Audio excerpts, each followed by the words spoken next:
everyone. I'm Brian Wayne, normal host of the Cheers to Comics podcast, but today I'm here on the old YouTubes to show off my new comic book day stack. It's a big one once again, so let's just see what we brought home this week, huh? First off, I picked up a trade. Yes, Mark Russell goodness. Billionaire Island. I'm really looking forward to this one. I am. Yeah, badass. From Boom Studios, we Only Find Them When They're Dead, number 3. Now, number 2 kind of took a deuce, if you will. But, hey, I have faith. That's for sure. It's Al Ewing, I mean, it's gonna get good. Started out really, really, really good. We've got some Hellboy and the BPRD, 7 Lives Club. I believe this is just a one-shot. There's not much to this one, but there you go. Who doesn't love a Hellboy solo story? Hotline Miami Wildlife. It's that book based off that video game. This one, it's not on my pull list for me. I'm actually picking it up for a friend, so there you go. Oh man, we got Power Rangers.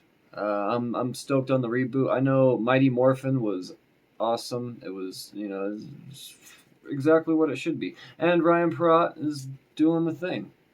He's doing the thing. So don't sleep. If you're a Power Rangers fan, especially, don't sleep on this series. And it's all been rebooted, and like I said, strong start so far.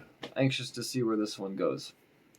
Some Tom Taylor badassness. We've got 7 Secrets. Number 4. I read the first issue. A little bit confused. I'm waiting for 6 issues to come out, and I'm going to binge the shit out of it and get caught up that way. This is one where I actually really do mean that. I know I say that a lot, and I just kind of... There's just so much. There's so much. I mean, guys, there's so much.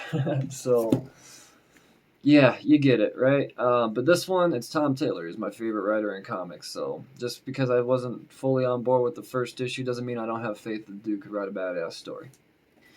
Finally, this is the best thing that I think has ever come out of Valiant, and that's saying something. I'm digging the hell out of Rye. Number 9 here is just...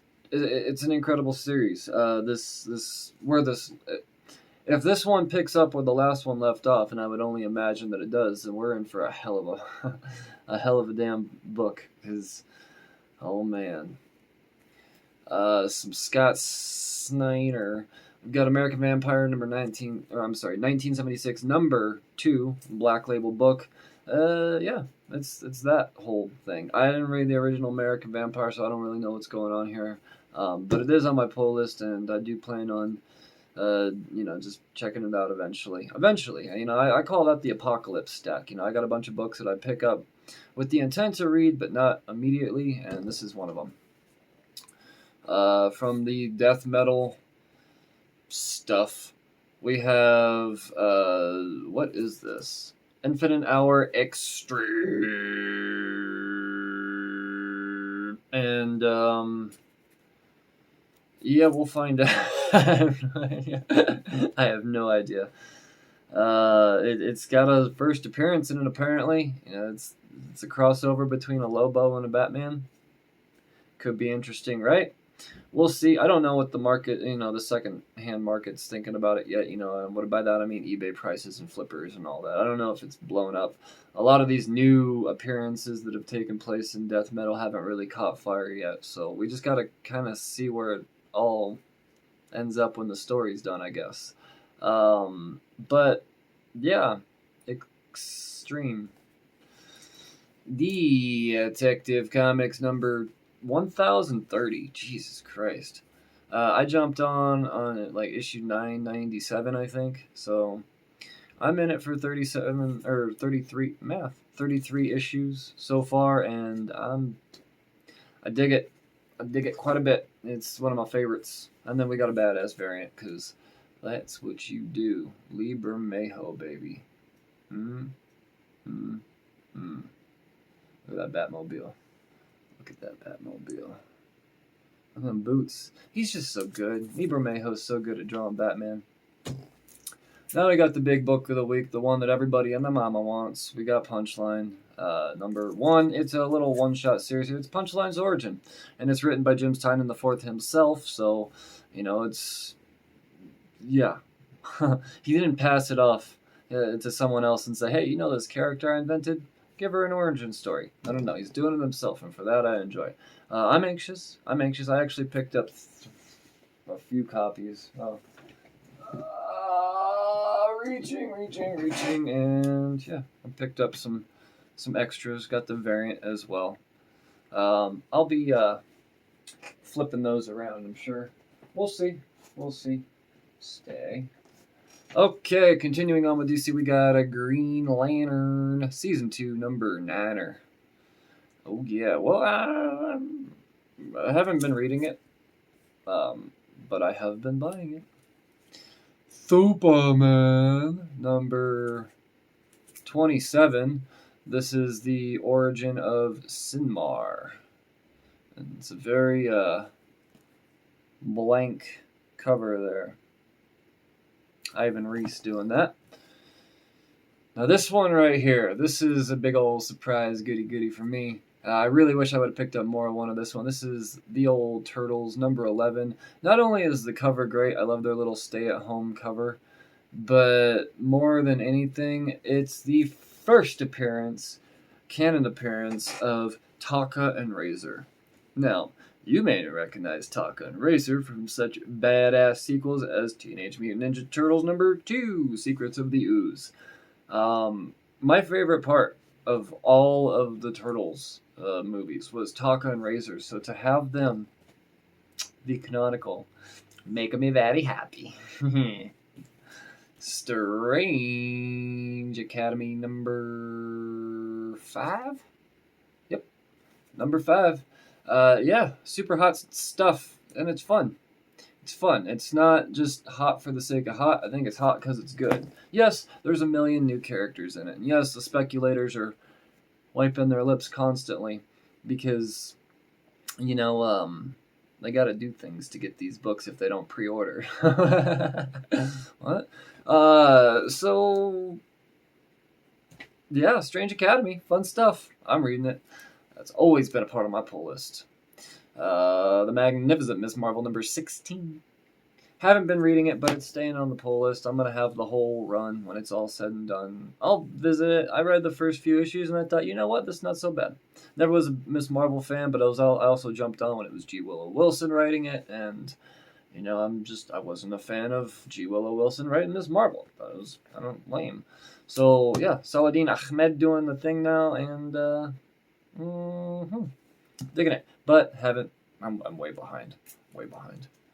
Marvel Zombies Resurrection number 4. There you go. That's a fun variant, right? Not a variant, a cover. Look at that.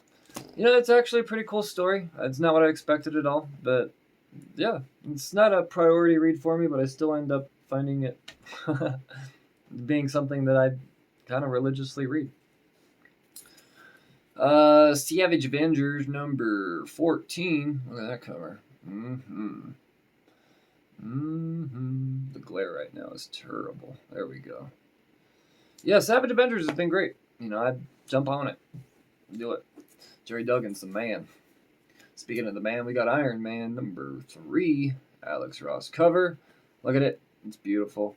I'm very happy with Christopher Cantwell's work on this. I think this is just like a low-key... I kind of said it before. It's almost like your friendly neighborhood Iron Man. He's bouncing around with Patsy Walker being all cutesy-weetsy, and it's good stuff. I dig it. Get on Iron Man, and then you get yourself this variant here. Yeah, I told you I was going to get it. If you guys listen to Pull List Priorities at all on the podcast. Out of all of them, the Native American Heritage Month covers, obviously the one that I'm going to be most attracted to is Iron Man. But with that being said, I think it is actually just the best one. I think the colors are the best. I love the turquoise and the reds and the yellows blending with the oranges, and It's just beautiful stuff, man. I dig the shit out of this cover. Oh, we got a big first appearance here. Ochi of Bassoon. I think that's the first time I remember that name off the top of my head. And there's also a cameo appearance that pops off in this as well. I think this book gonna be something. We got a Sith Hunter? Come on. Greg Pak is doing an incredible job on Vader. I know I've said things about Pak in the past, but I was saying most of them have been good. But when it comes to him writing Vader, I gotta say that he's up there with the Charles Soules and the rest of them. I mean, Vader is truly a gangster in this series. You just love it so much. And I picked up a couple extra as well. Go flippy flip. Spider-Man number 52. And we get the fight between Spider-Man and Sin Eater. Finally, after 52 issues. A 52 issue story arc. Oh wait, not 52. 52.LR. It continues on in the background of stuff. I'm looking forward to the day that they announce a new Spider-Man writer. I'm hoping Nick Spencer isn't going to go on some sort of Dan Slott type of run. Because if that's the case, then I'm just not going to be reading a whole lot of Spider-Man. I said it. Sorry. Not for me right now. Champions, number 2. Now, this is a book that I did not think would be for me, but as it turns out, the first issue was really good. I'm digging it, so I'm excited to pick up the second issue of Champions and crack it open and read it. I love it when I'm wrong. I do. I love it when I'm wrong. Now we got a whole bunch of X of Swords tie-ins. We've got, what is this? This is part 15 of the X of Swords storyline. This is Excalibur number 14. So there you go. Then we've got part 14, which is Marauders number 12. Right? 15. That sounds better. And then we have Wolverine number 7, which is part 16 of the X of Swords storyline. Now, I'm way behind in the X of Swords. I'm only at part 5. I stopped reading issue number 6 of Wolverine. And, it's just so much. When it comes to my X books, I subscribe to all of them, so it's no hindrance for me to have to, keep or buy any more of them to stay caught up. That's not the situation. It's that, there's 3 or 4 series that I don't read regularly, so having to go through and read those, it throws me off. So I'm just going to go through, and when all 22 issues are out, which is, I would imagine, a couple weeks from now, I'll binge it from part 6 on and throw down my thoughts on the podcast then. There you go. This is my week. There are many like it, but this one is mine. Go out, support your local comic book stores. Nobody expects you to support in this manner. This is a ridiculous amount of comics, but I do that because I love the industry. I love talking about these things. I love knowing all these things. So if you want further proof of that, subscribe to the podcast on iTunes and Spotify and all that good stuff right after you like and subscribe to this channel. And that's going to do it all. Whatever. I had fun talking books. Once again, support your local comic book store and read responsibly. Cheers.